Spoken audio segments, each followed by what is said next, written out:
começar mais uma sessão aqui da nossa série de debates da Cátedra Celso Furtado. Nós viemos organizando um conjunto de reflexões desde que começou o isolamento social, a quarentena e a pandemia sobre transformações estruturais, mas também mudanças na nossa conjuntura. Discutimos elementos relacionados à geopolítica, com o professor Fiore, a economia, com Pedro Paulo Bastos. Passamos pela crise institucional, com Tarso Genro, pela crise na saúde, com Alexandre Padilha, e hoje caminhamos para o nosso quinto encontro, tratando de um tema cada vez mais relevante para entender a conjuntura brasileira, que já estava no nosso horizonte desde que desenhamos essa agenda, mas que nas últimas semanas tem demonstrado a sua relevância de uma maneira ainda mais contundente. E esse tema é o tema dos militares e a política, da nova república ao governo Bolsonaro especificamente. Hoje a gente tem o prazer de contar com a presença do professor Francisco Carlos Teixeira da Silva. O professor Chico ele é titular de História Contemporânea da UFRJ, é professor emérito da Escola de Comando do Estado-Maior do Exército e tem inúmeros livros premiados, além de condecorações, e tem tratado desse tema a partir de múltiplos ângulos, tanto com uma experiência acadêmica, quanto pela sua proximidade com as escolas militares, e hoje ele vai nos brindar com a sua reflexão. E quero agradecer, Chico, pela sua disposição, pela sua disponibilidade de estar conosco. Eu tenho certeza que todos aqui estão muito ansiosos, interessados em discutir esse tema, e para nós é um prazer poder abrir essa interlocução contigo. Fica à vontade, a palavra é sua. Obrigado ao convite, é uma alegria estar com tantos amigos, colegas e companheiros nessa jornada. Desde o começo dos anos 2000, eu trabalho com a questão militar, mas trabalho com uma prática da questão militar, né? Eu estava como consultor do GSI, né, no qual eu travei contato não só com a prática do que é o GSI, mas com seus comandantes, desde o general Elito, na verdade, desde o general Cardoso, o general Elito, com o general Etgói, né, longamente. Depois saí, tive no Ministério da Defesa há longo tempo, depois pedi demissão, a demissão não foi aceita, eu passei a trabalhar nas escolas, já vinha trabalhando nas escolas, fiquei no programa de pós-graduação da chamada Ciências Militares, embora clausewitzianamente não seja possível falar em ciências militares, né, mas o programa se chama isso, Ciências Militares da Escola de Comando do Estado-Maior do Exército, a ECEM, né, longo tempo, né, e, enfim, né, pedi demissão da ECEM aí de forma definitiva, embora tenha orientandos que eu tenho que terminar a orientação de mestrado, doutorado e pós-doutorado. O programa de pós-graduação é um programa CAPES, reconhecido pela CAPES, e eu tenho essas obrigações de terminar esses programas. Nessa convivência, que é uma convivência já de 20 anos, né, vários desses oficiais, ou que trabalharam comigo, ou que foram meus orientandos, são efetivamente, hoje, oficiais superiores, generais, almirantes, brigadeiros, na verdade, a maioria foram do Exército, e hoje estão em comando, né, vários deles comandando divisões e comandando tropas de 12 mil, 15 mil homens. Eu mantenho contato e converso com eles, né? Alguns eu converso 2, 3 vezes por semana. Então, muito do que eu escrevo e que eu escrevi tem influência dessas conversas e do clima dessas conversas. Uma coisa eu tenho clareza, né? Há uma divisão muito clara hoje dentro das Forças Armadas. Mais do que nunca, o João Roberto Martins tem isso muito claro no seu trabalho, já publicado há algum tempo, há bastante tempo, né? O vocábulo militares, né, não faz jus de maneira alguma à realidade. Né? Falar os militares é um erro conceitual enorme. Eu vou tentar resumir isso, para ficar claro, em 5 hipóteses. Por enquanto são hipóteses, não chegam a ser teses, no sentido que a gente usa na academia, né? 5 hipóteses de trabalho, né? Que eu pretendo, ao longo de mais pesquisas, mais conversas, mais entrevistas, que elas talvez possam virar teses, mas por enquanto são hipóteses. A primeira delas, levando em consideração todo o debate sobre transições na América Latina, O'Donnell, Rusto, todos que trabalharam com essas noções, né, de transição, né, entre transição pactuada, transição por colapso, etc., né, e se chegou muito, né, a ideia da transição brasileira, a chamada abertura política no Brasil, ser uma transição pactuada, como o do Chile, ao contrário da Argentina, da Grécia, de Portugal, mas muito parecida com a transição da Espanha, né? E como foi, né, a popularidade dos pactos de Moncloa na época no Brasil, né? Mas no Brasil o caráter da transição hoje, né, talvez um pouco como Walter Benjamin iluminando o passado pelo presente, né?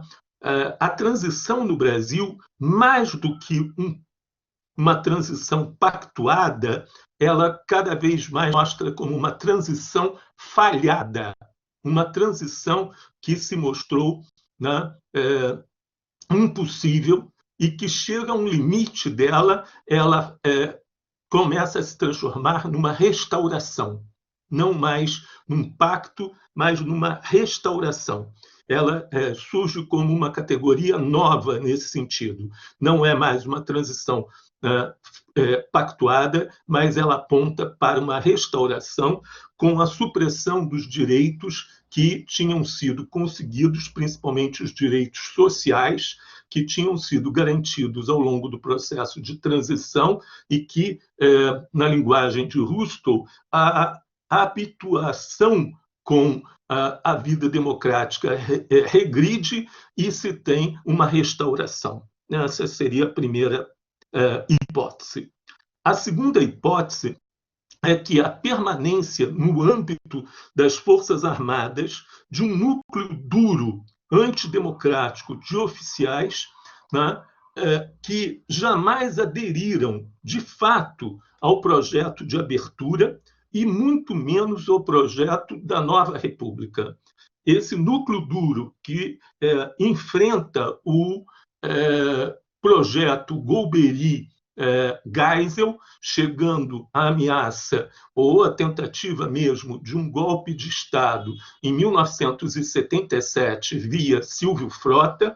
Ele é alijado do poder aí em 77, tenta reagir até 79, mas é alijado do poder, mas ele não é alijado das Forças Armadas. E ele se mantém no interior das Forças Armadas, né, formando, né, ainda oficiais e mantém-se, né, nas instâncias das Forças Armadas como um núcleo duro, né, dentro da instituição, se reproduzindo a própria instituição.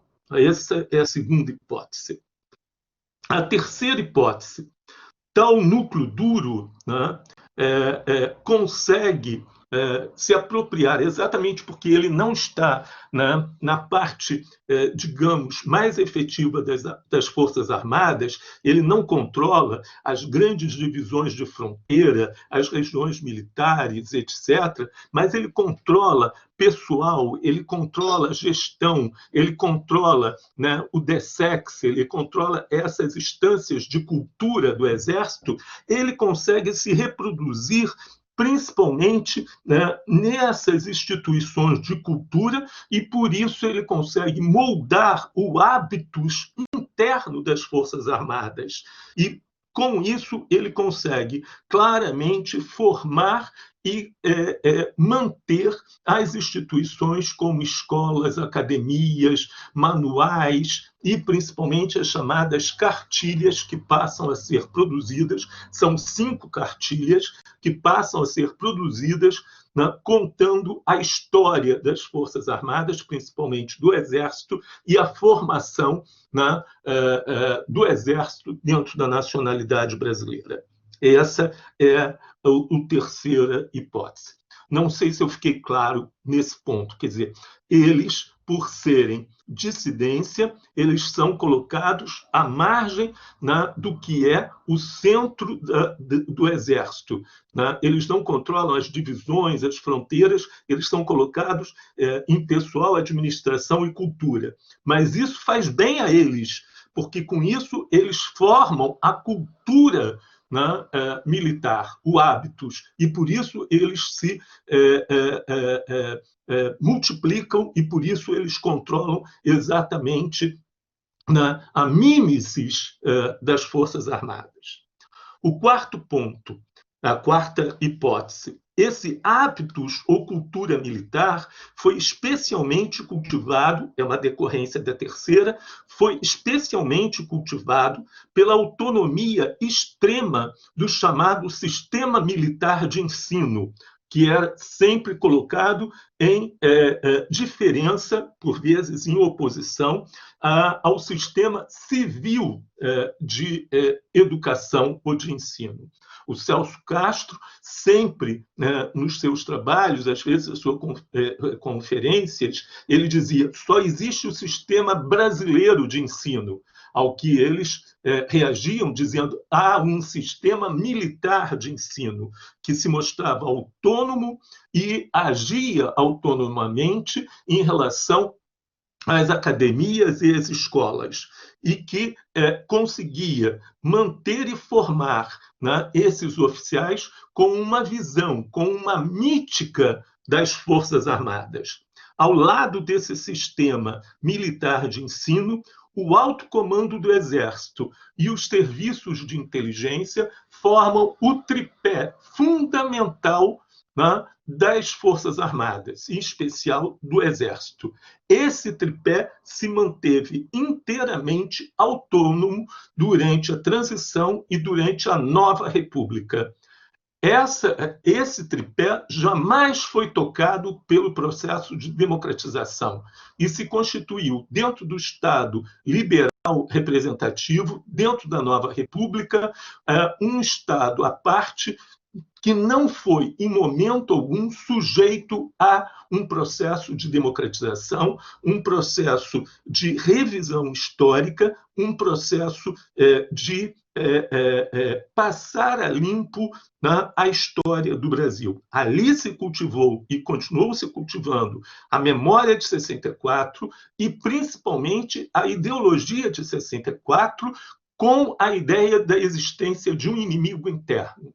Esse inimigo interno ele foi atualizado. Houve, na verdade, um adornamento. Ele passa, ora, de um comunista para um bolivariano, de um marxista para um petista. Há apenas um adornamento de quem é o inimigo interno. Esse é o quarto ponto. O quinto, para a gente fechar essas hipóteses, tal núcleo duro teve um encontro histórico fundamental a partir de 2013 com algo que se passa na sociedade brasileira desde 2013, que é a organização de algo que estava disperso na sociedade brasileira, mas que não é uma novidade, não é estranho, esse processo apenas se condensa, que é a emergência de um grupo fascista, né, que não tinha expressão e que, a partir de 2013, passa a ter expressão. Os professores Leandro Gonçalves e Odilon Caldeira Neto, Renato Dota, Márcia Carneiro, já vinham trabalhando há muito tempo com o integralismo brasileiro. Ricardo Benzaquem já vinham trabalhando há muito tempo com o integralismo brasileiro. O integralismo brasileiro, Elgio Trindade, o integralismo brasileiro é uma corrente de fascismo muito viva no pensamento brasileiro. Ele só não tinha tido até então a sua expressão e a sua capacidade de coesão enquanto expressão social firme. O que acontece é que 2013 permite isso e permite a sua eclosão.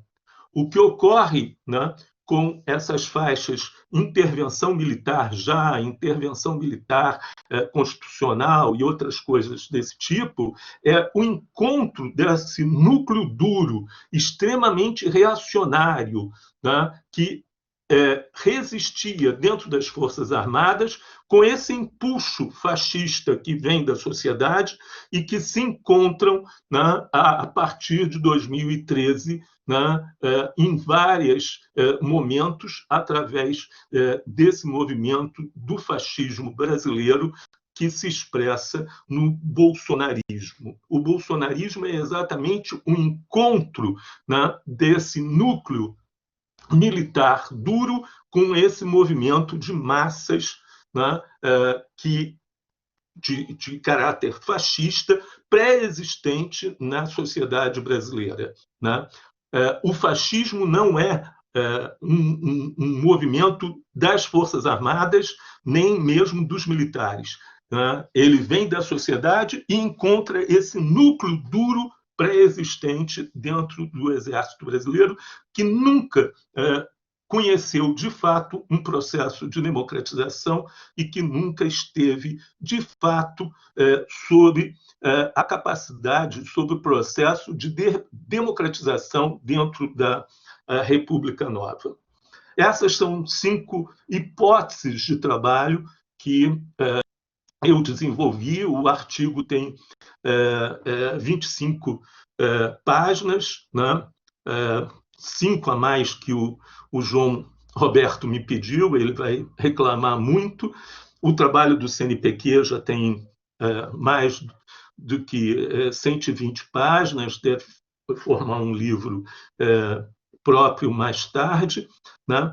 Mas eu gostaria de dizer que a inspiração geral, e que é um trabalho que eu venho fazendo já há algum tempo e publicando há algum tempo, tem sido as leituras e os trabalhos a respeito da possibilidade do fascismo e da leitura do fascismo. E uma polêmica que travo com alguns colegas, né, aqui e na Alemanha, da atualidade e da possibilidade do fascismo, né? Eu lembro muito da polêmica travada por um professor que eu tive na Universidade de Berlim, um famoso professor chamado Ernest Nolte, né? Odiado pela esquerda, né? Quando ele desencadeia a chamada querela dos historiadores, né? Histórica Streiter, né? Em que se resume numa sentença muito citada e pouco compreendida, quando ele fala sobre um passado que não quer passar, né? Die Vergangenheit, die nicht vergehen will.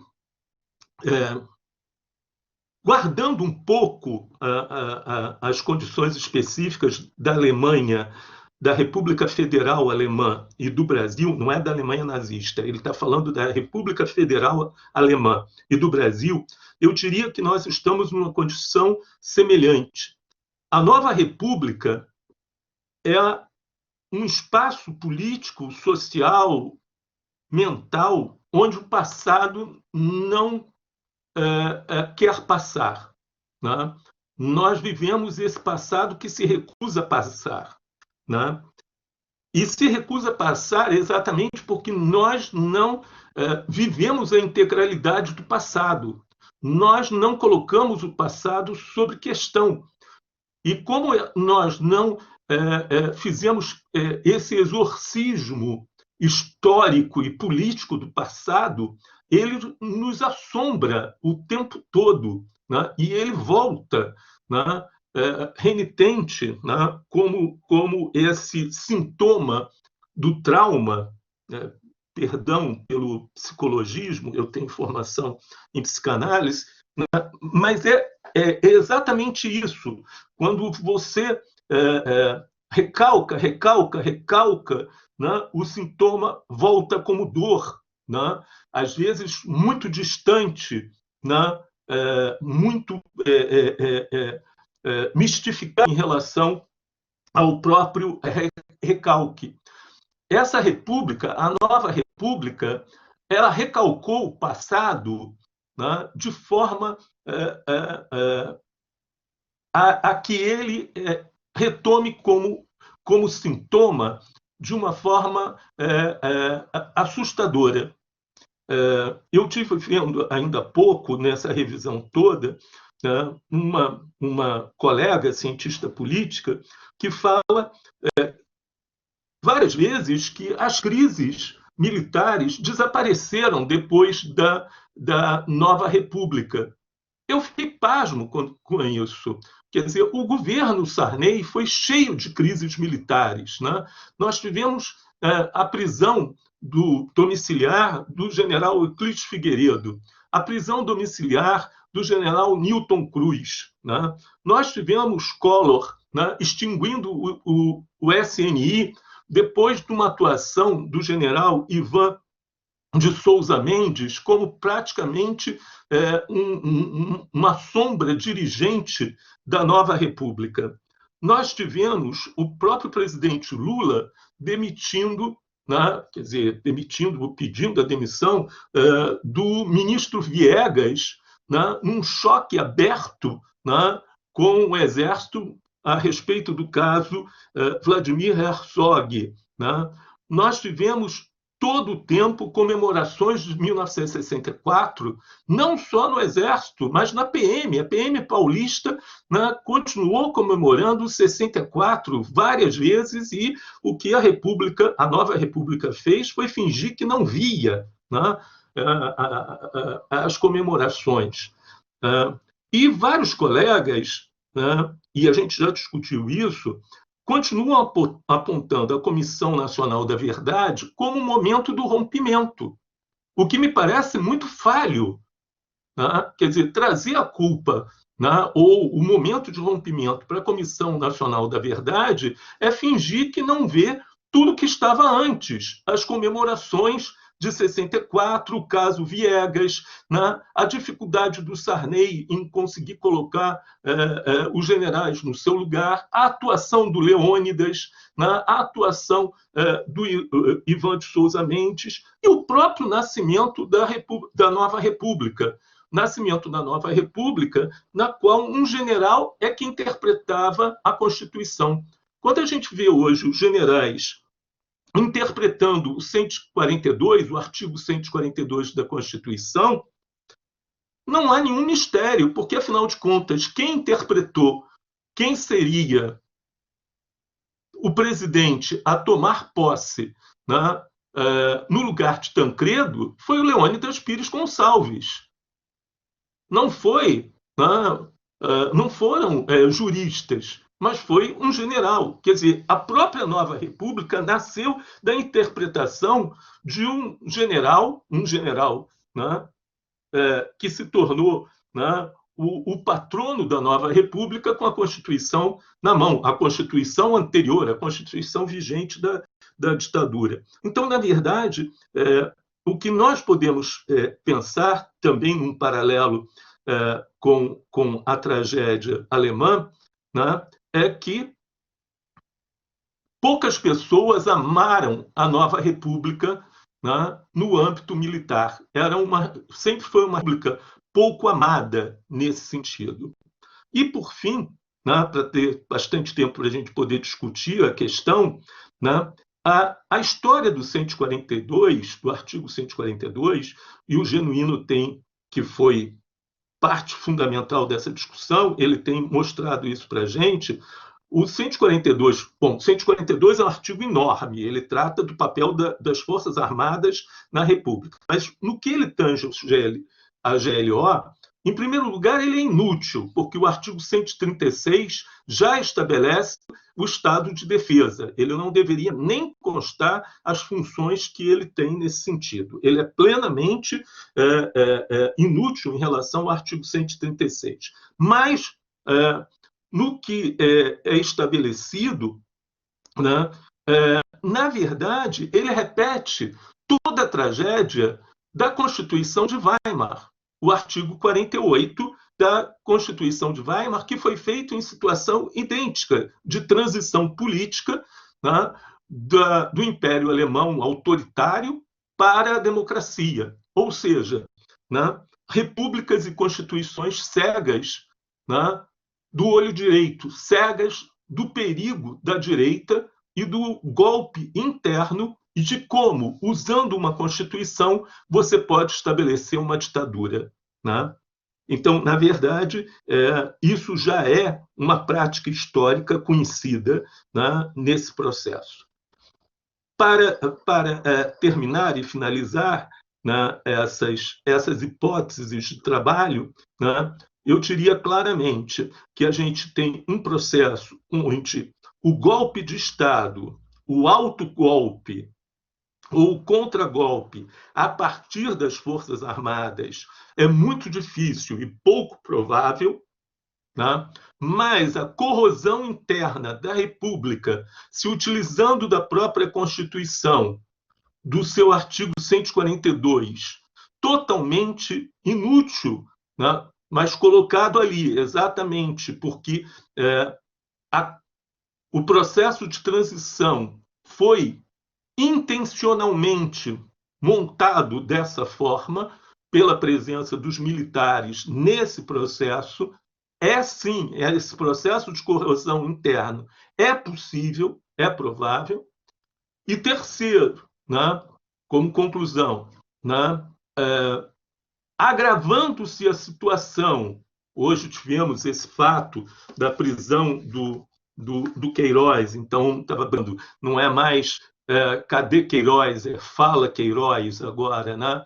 Esse processo de fala Queiroz pode levar, né, a família do presidente, e isso pode acarretar não o golpe das Forças Armadas, mas esses motins à la boliviana que colocam, sim, em risco essa nova república tão pouco amada pelas forças que criaram a própria república entre nós, essa própria nova república entre nós.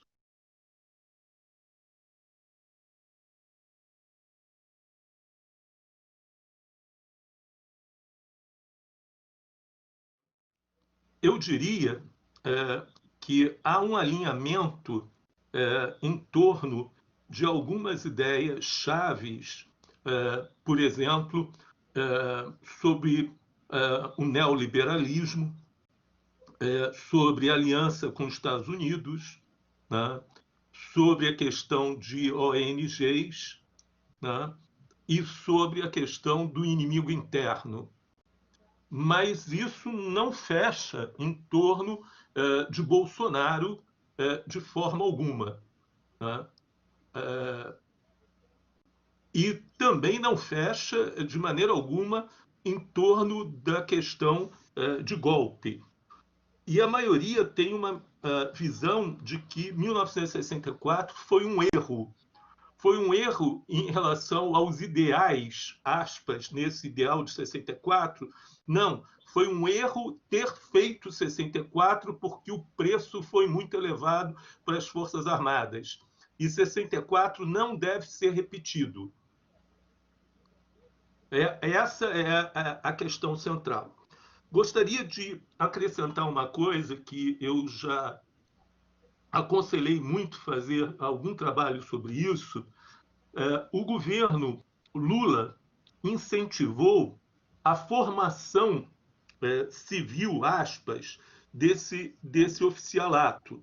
Então, a EGN e a ECM contrataram a Fundação Getúlio Vargas e a FDC, a Fundação Dom Cabral, para fazer cursos de MBA paralelo à formação desses oficiais dentro das escolas. Por sinal, cursos muito caros, muito caros. Essas instituições deram cursos e dão cursos atualmente baseados em doutrinas neoliberais radicais.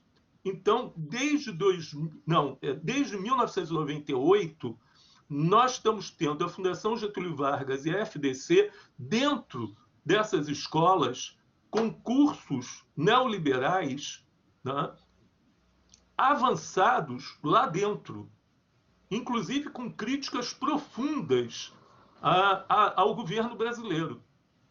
Isso tem formado a cabeça desses oficiais. Porque tem uma coisa aqui para ser diferenciada. A política do governo Fernando Henrique Cardoso era deixar à míngua as Forças Armadas. Era mais ou menos como a Argentina tinha feito. Eles vão enferrujar. O governo Lula foi ao contrário. Vamos fazer tudo para que tenhamos Forças Armadas modernas, vamos prestigiar. Então foi muito dinheiro. E parte desse dinheiro foi dado para os cursos, né, de pessoal. Como as universidades não responderam a isso, inclusive os pró-defesa, né, não foram muito incentivados, foi uma coisa marginal dentro da universidade brasileira, eles buscaram a Fundação Getúlio Vargas e a FDC, que tiveram cursos caríssimos e continuam tendo cursos caríssimos. Agora está em fase de renovação a Fundação Getúlio Vargas na ECM.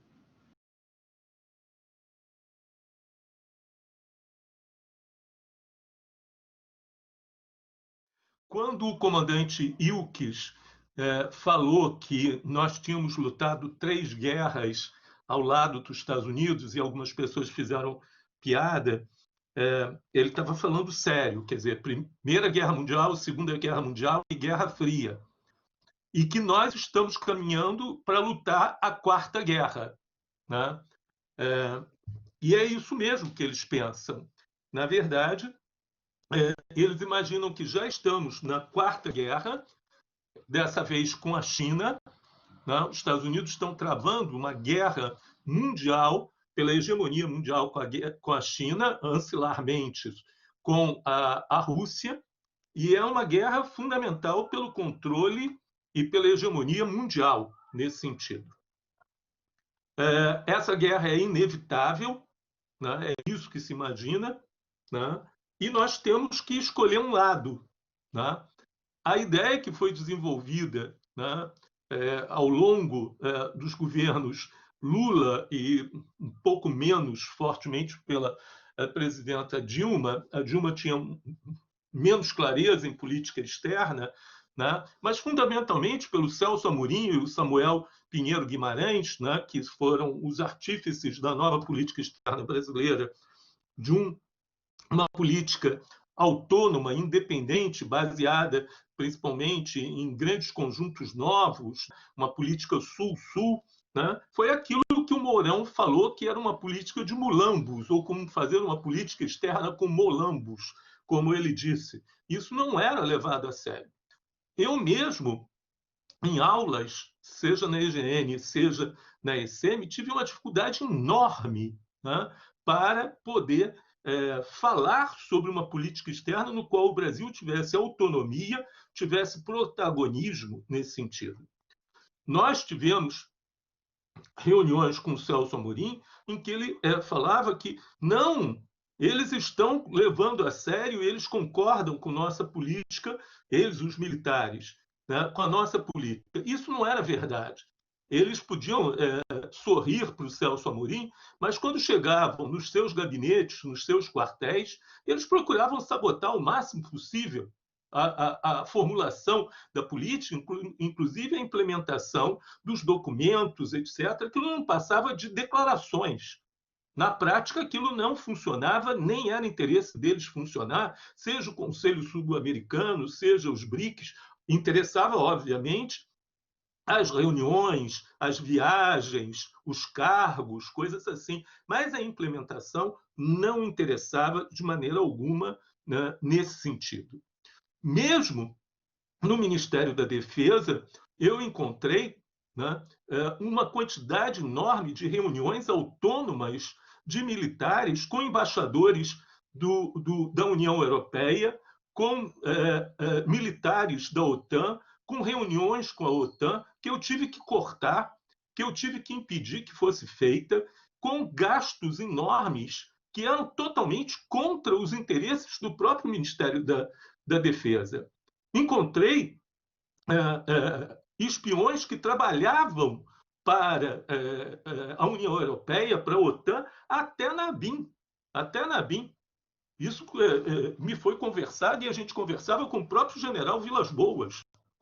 Alguns tiveram que ser retirados de forma, inclusive, judicial, nesse sentido. Tudo era infiltrado de cima a baixo, né? Seja para a União Europeia, seja para os Estados Unidos. Era muito complicado, muito difícil, e não tinha nenhuma medida séria para controlar esse tipo de coisa. Reuniões enormes, né, com elementos que eu tinha que dizer que não ia permitir que atuassem mais dentro do Ministério da Defesa, né? Isso era vergonhoso nesse sentido. Não tinham, e eu quero dizer isso de uma forma muito clara, fora um grupo ligado à ciência e tecnologia dentro da Marinha, o interesse no submarino nuclear é zero. É zero. Né? Na prática, os interesses corporativos são muito maiores. Você tem interesse no submarino nuclear que vai ficar pronto daqui a 10 anos? Não, você tem interesse em fragatas e corvetas, que multiplica, né, os comandos, as patentes que são nomeadas. Várias fragatas são vários capitães, são vários imediatos e várias carreiras.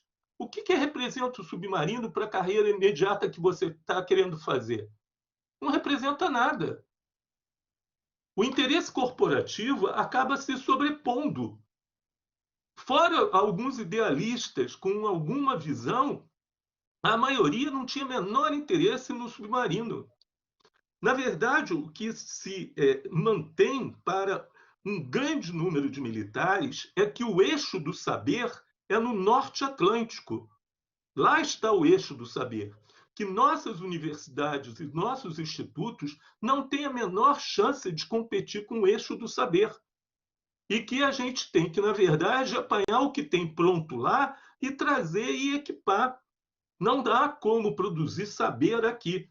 Por isso, né, o desinteresse por CNPq, por FINEP, por CAPES, pela universidade, etc. Vamos comprar o que puder comprar e colocar aqui e vamos ser nomeados capitães, comandantes e imediatos.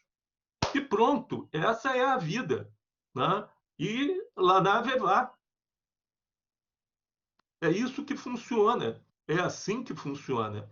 E se tem uma guerra para ser travada, a gente tem que comprar o equipamento que está disponível e se colocar do lado que vai ser o vencedor. E se imagina que esse lado vencedor sejam os Estados Unidos. A ideia, e por isso foi cortado aqueles trechos lá da fala do Bolsonaro, a fatídica reunião ministerial do dia 22 de abril, é que a China é um inimigo e que a China está comprando o Brasil. E aí eles se acham nacionalistas, porque eles querem impedir que a China compre o Brasil. O nacionalismo deles é isso, e eles se acham bastante nacionalistas nesse sentido. Essa é a visão geopolítica. E essa visão geopolítica é alimentada por um intenso intercâmbio entre oficiais brasileiros e os centros americanos, os centros militares americanos. O número de oficiais brasileiros que vão fazer cursos nos Estados Unidos. Agora foi uma companhia inteira treinar nos Estados Unidos, uma companhia inteira treinar nos Estados Unidos. O número de oficiais brasileiros que vão para curso nos Estados Unidos e ficam lá durante um ano inteiro fazendo curso é astronômico, pago, evidentemente, pelo Brasil. Então, a influência é total. Por que manter Conselho Sul-Americano, manter BRICS, manter o Unasul? Isso não tem menor sentido para eles. Né? Quer dizer, esse é um ponto fundamental e que realmente faz com que a gente comece a olhar o Brasil a partir desses cursos que são feitos, né, em Fort Bragg, em Fort Knox, na Carolina, etc., tal, onde se passa essas visões. Essa é a questão geopolítica que é colocada. A ideia de um assento permanente no Conselho das Nações Unidas, ora, as Nações Unidas não valem nada. Por que a gente vai tentar alguma coisa lá? É essa visão que é predominante.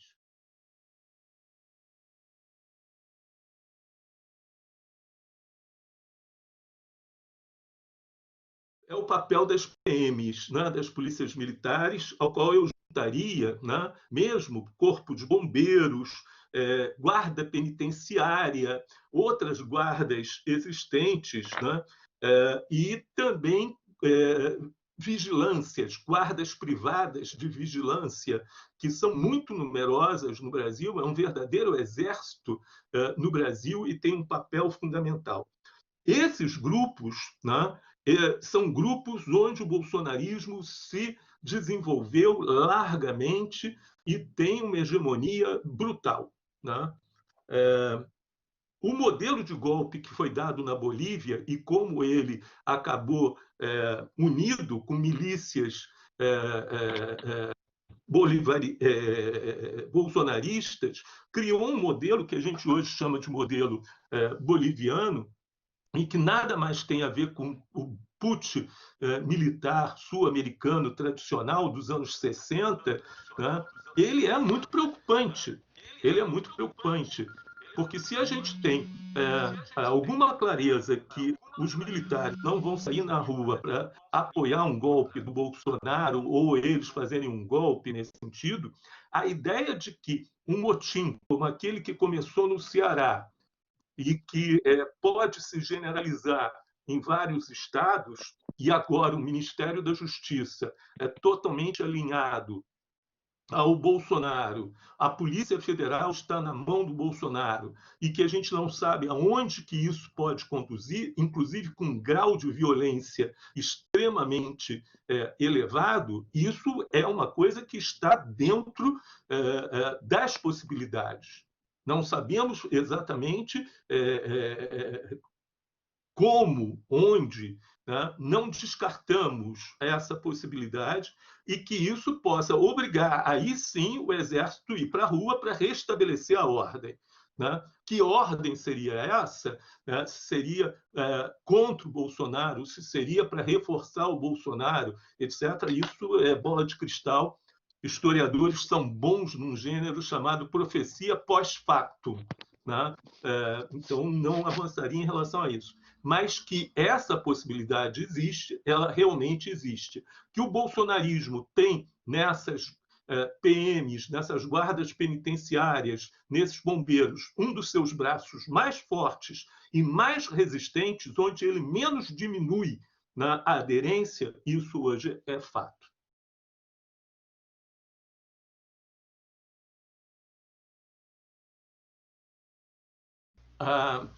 A questão da Comissão da Verdade, eles colocam que estavam vivendo um período de guerra.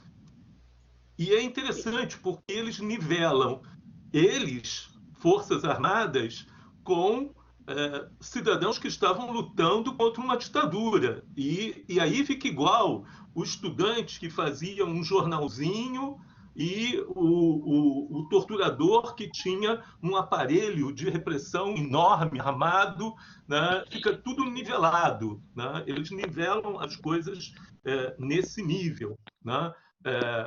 Uma outra coisa que eles falam verdade, só viu um lado, não viu o outro lado.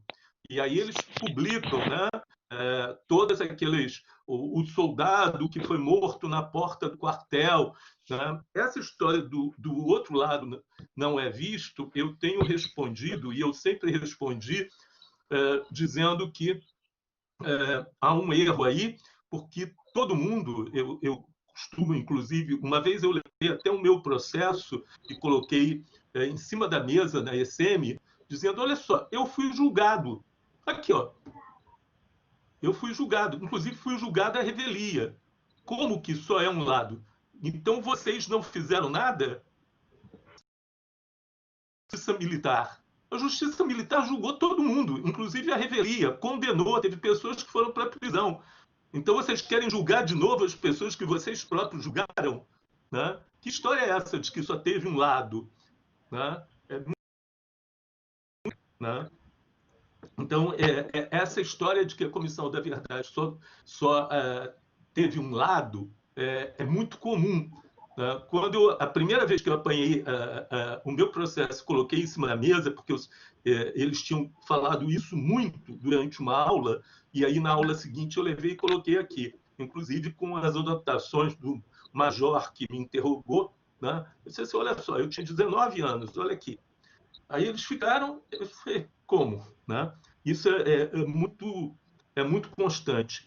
A outra coisa que é interessante, que eu gostaria de levantar, é a continuidade da impunidade. Né?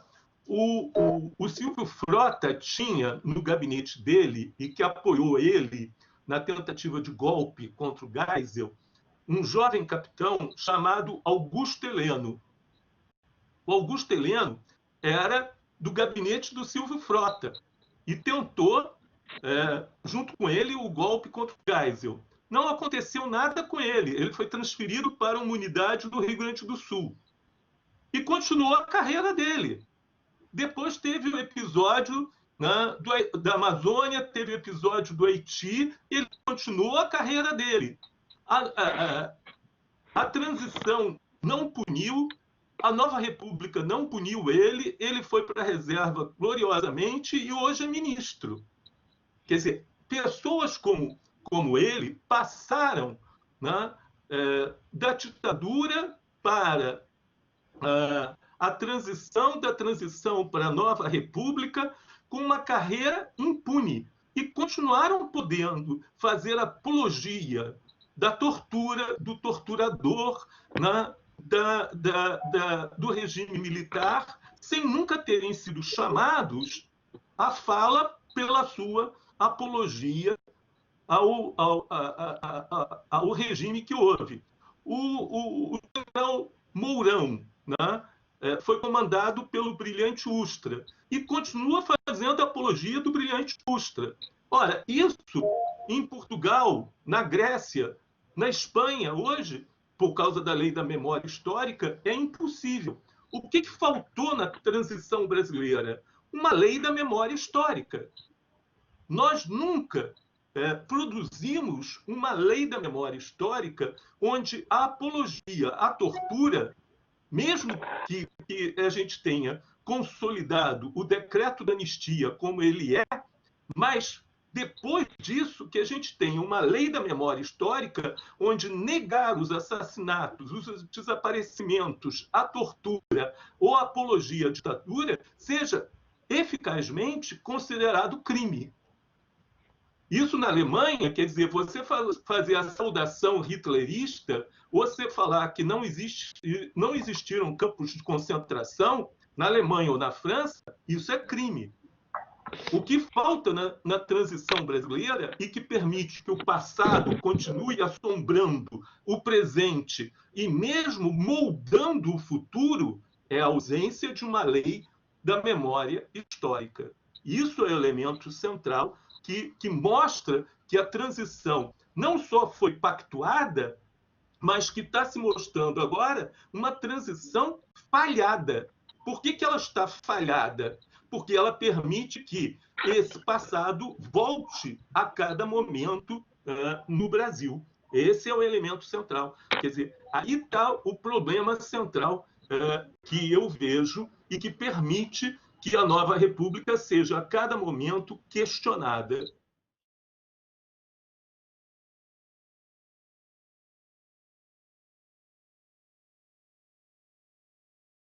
Eu só queria levantar a lebre de uma coisa. Vários colegas cientistas políticos, quando analisam a transição, falam várias vezes que o governo Sarney foi um governo tutelado principalmente pela presença marcante do Ulisses Guimarães. Que Ulisses Guimarães, eu revi toda essa literatura agora, esses 3 meses de confinamento, e eles falam muito isso. Realmente a presença de Ulisses era marcante, mas a tutela era do Leônidas e do Ivan de Souza Mendes, dos 2 generais. Ulisses tentava puxar aqui, etc. Mas quem tutelava eram os 2 generais, o ministro do Exército e o ministro-chefe do SNI. Né? Eu acho que a gente tem que ver isso com mais calma, com mais tranquilidade e ver a realidade do que se passava ali. Né? E, sem dúvida nenhuma, a oposição estava lá nesses perigosos remanescentes dos terroristas de Estado que tinham sido responsáveis pela campanha de bombas, etc., que nunca foram punidas nesse sentido, né? Que foi um ano inteiro de atentados de bomba para deter a abertura. A impugnação da chapa pelo Superior Tribunal Eleitoral, eu acho que seria um terremoto. Um terremoto. Eu não vejo ela no horizonte exatamente porque isso foi muito claro. A declaração do general Ramos, que 3 ou 4 homens não podem anular a vontade de milhões e milhões de brasileiros, e que, igualzinho o tweet do Vilas Boas, é uma ameaça a um tribunal, né? Está no mesmo nível, e eu volto a dizer, esse é um problema da nova república. Generais que ameaçam tribunais superiores e estão nessa linha. Não poderia ser dito dessa forma. E depois, inúmeros manifestos que foram publicados, eu não sei se vocês seguiram esses manifestos, leram, né? O último foi anteontem, né? Um manifesto de coronéis da aeronáutica, né? E são manifestos ameaçando tribunais. Né? O último, inclusive, com baixo calão, né? Falando de ministros de merda e coisa desse tipo. Né? Isso é igualzinho, né, ao que, para tomar a narrativa e a classificação do saudoso Edgar Carone, o que acontecia na Quarta República, a República de 45, 46. Né? Igual aqueles manifestos do coronel Mamed, dos coronéis de 1954, das declarações, ficou igualzinho. A Quarta República parece a mímesis a nova república parece a mímesis da Quarta República, em que coronéis e generais interpretam a Constituição e fazem manifestos. Né? Esses manifestos são iguaizinhos. E a coisa da fala do general Ramos, dizendo que 3 ou 4 homens não podem derrubar o voto de milhões, né? Fica igual na iminência do Tribunal Eleitoral decidir sobre a chapa. Isso é um absurdo. Mas eu acho que não vai ser impugnada a chapa, porque as condições são tamanhas, né, que seria um terremoto. E o que o Ramos está falando é exatamente isso. Vocês podem até levar o Bolsonaro, mas deixa o Mourão. O Mourão não pode. Né? Esse é o limite aí das Forças Armadas. As Forças Armadas não aguentariam, não aceitariam que houvesse impugnação do Mourão. Mas a dinâmica das coisas, e eu sempre gosto de dizer isso aos colegas, tem muitos colegas que, né, não aguentam, não conseguem fugir de uma teoria conspirativa e de uma história milimetrada. A história é uma velha dama indigna, né? E ela costuma ir por caminhos, às vezes, meio ocultos, meio obscuros. Né? A gente não tem certeza de nada com a história. né, ela realmente é meio safada, né, e vai com qualquer um. Depois que a dinâmica das coisas, né, é desencadeada, ninguém pode garantir nada. Né? As ações de hoje contra o Queiroz, elas podem provocar destampos que a gente não sabe onde que vão terminar. Quando isso começa, né, não se sabe onde que vai acabar. Então, nós sabemos que o Bolsonaro se torna incontrolável quando isso atinge a família. Tá? E se essas declarações, por acaso, atingirem, do Queiroz, por acaso, atingirem a família, nós não sabemos do que ele será capaz. Então, tudo isso é muito complicado.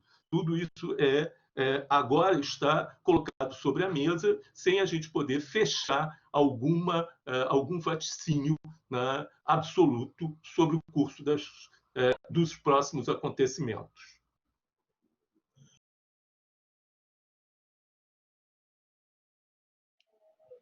A questão da anistia, ela foi definida, foi fechada, o Supremo Tribunal confirmou, né, e fechou a questão. Na verdade, ela toda está baseada no decreto espanhol da anistia espanhola de 1977. Tá? A nossa transição parece dialogar o tempo todo com a transição espanhola, e isso ficou mais ou menos evidente.